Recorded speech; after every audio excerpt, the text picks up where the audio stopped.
সুপ্রভাত। সকাল 7টার মধ্যে ফেনী থেকে রওনা হলাম। ভাই কই যাও? যাব Guliakhali sea beach, Banshbaria sea beach, Chittagong Patenga naval sea বিচে। ফেনী শহর থেকে চট্টগ্রাম হাইওয়েতে উঠলাম। অনেকক্ষণ তেলের পাম্প খুঁজতে খুঁজতে অবশেষে পেলাম জেনিথ ফিলিং স্টেশন।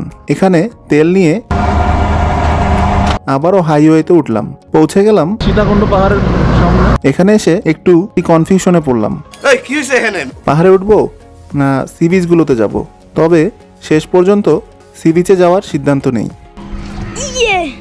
কারণ সমুদ্র আমাকে সবসময় ডাকে।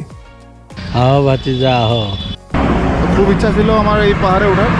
আরে গ্রামের আঁকাবাঁকা রাস্তা দিয়ে পৌঁছালাম গুলিয়াখালী সি বিচে।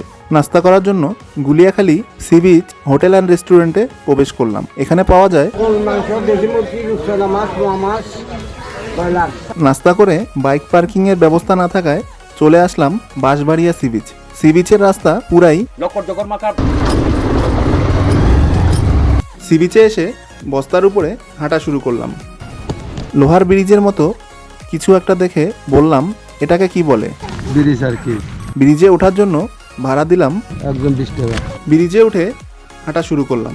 20 টাকা ভাড়া নেওয়ায় ব্রিজের শেষ পর্যন্ত ঘুরে আসলাম আর বললাম, আমরা এখন সমুদ্রের মাঝে।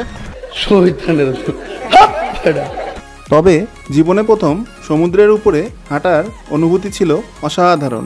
তাই নাকি? মধ্য বাঁশবাড়িয়া প্রাথমিক বিদ্যালয়ে ফুটবল খেলা দেখছিলাম। এক দোকানদার ভাই আমাকে ফুটবল খেলার জন্য অনুরোধ করলেন। না, ওর নাম রাফিও আমাকে খেলার জন্য অনুরোধ করলো। আপনি খেলবেন? কেন যে অনুরোধ করলো? দুবার মিস করার পরে আমি একটা গোল করলাম। মনে হচ্ছিল রোনাল্ডোর মতো একটা লাফ দেই। ঠিক আছে ভাই, ধন্যবাদ। যাই হোক, পরিচয় হলো আজাদ। আজাদ ভাই সম্পর্কে একটা কথাই বলবো, তিনি লোক ভালো। আজাদ ভাই আমাদের চট্টগ্রামের বিভিন্ন পর্যটন কেন্দ্রের নাম বললেন। পতেঙ্গা কুমিরা একটা ব্রিজ আছে ভালো, সন্দীপের ঘাট, মিনি বাংলাদেশ আছে মনে হয়, কুমিরা ঘাট, ইকুপার বলে বোটানিক্যাল গার্ডেন। যদি সিজনের ভিতরে দিয়ে যান তাহলে সিঁড়ি।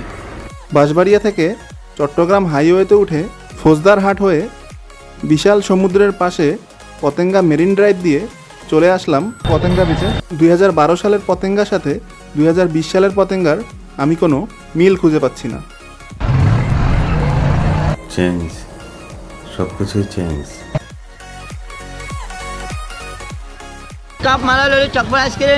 আইসক্রিম ভাইজানকে জিজ্ঞেস করলাম, এটা কি পতেঙ্গা? ঘুড়ি উড়ানো দেখে ঘুড়ি উড়াতে মন চাচ্ছিল। নিচে আছে, নিচে নামতে। বিমান দেখে শুভ চিৎকার করে বলল, ওই যে বিমান। আর এদিক দিয়ে গেলে আপনি সাগর দেখবেন। এখানে সাগর আছে, চিটাঙ্গের লোকদের ভাষা আসলে আমি কিছুই বুঝি না।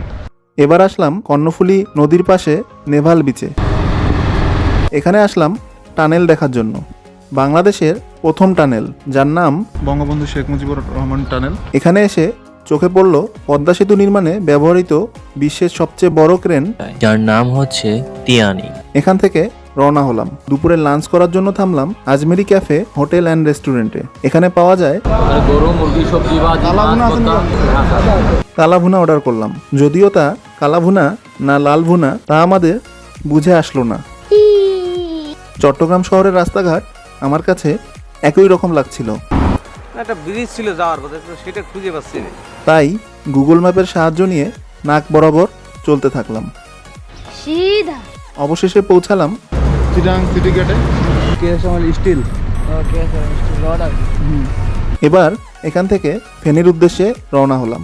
জাহাজের যন্ত্রাংশ দেখে আবারও একটু দাঁড়ালাম। এই এলাকা এটার নাম লালবাগ। ওর নাম আমার নাম সাকিব। সাকিব। সে চাকরি করে। আমি এখানে 1.5 মাস না 2.5 মাস। এগুলো সব আছে, মনে করেন আপনার লোহা, দস্তা, এসএস, তামা, পিতল, অ্যালুমিনিয়াম। সাকিব আমার মোবাইল নাম্বার নিল, কিন্তু তার কোনো মোবাইল নেই। আমি মোবাইল নেবো, আগামী মাসে মোবাইল নেবো। সাকিব আমাকে একটা কঠিন প্রশ্ন করলো। তেল কয়টা গেছে রংপুর থেকে এখানে আচ্ছা আবারও ফেনীর উদ্দেশ্যে রওনা হলাম। ফেনীতে পৌঁছাতে পৌঁছাতে সন্ধ্যা হয়ে গেল। প্রায় 250 কিলোমিটার বাইক চালিয়ে আমার অবস্থা খুবই খারাপ। পারফরমেন্স একটু দবে গেছে ইদানিং। পূর্ণাঙ্গ পারফরমেন্স নিয়ে দেখা হবে পরের ভিডিওতে। সেই পর্যন্ত আল্লাহ হাফেজ।